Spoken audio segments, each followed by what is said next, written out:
My name is Crystal and welcome back to our YouTube channel, Bible-Based Teens. Today is Sunday, November the 2nd, and this is our new scripture reading for this week. And before we get started, let me just say that if you like the content of this channel, go ahead and like and subscribe so you can get our new content week after week. And don't forget, if you have any thoughts, place them in the comment section below so we can get the conversation started. So let's get to it.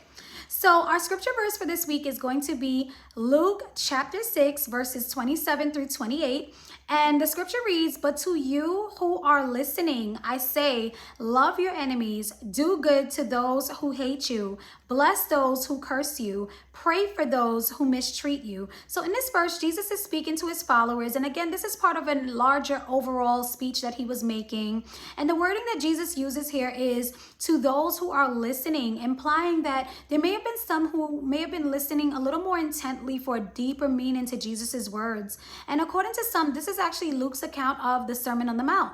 So these four books of the Bible in the New Testament, Matthew, Mark, Luke, John, they were written in Greek, and they're actually called the Synoptic Gospels because they actually have similarities in content, style, and order.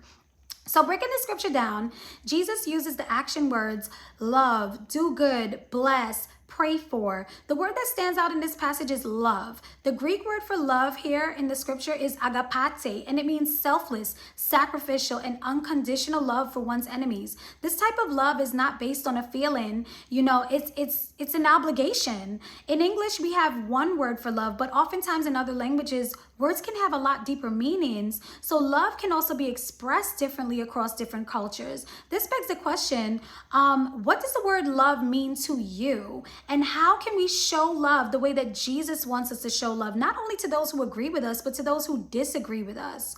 So continuing on into this scripture, Jesus actually calls for his followers to unconditionally and sacrificially love and speak well of their enemies, those who hate you, curse you, and mistreat you. The word that stands out in this part of the scripture is enemies, which is the Greek word ekthros, which can mean adversaries or foe. And so even Satan is called the adversary in the Bible. So in essence, Jesus is telling his believers how they should treat others, including those who are directly against you or may even want to harm you. Jesus calls for his followers to not only be different from the world, but to be opposite of how the world treats its enemies.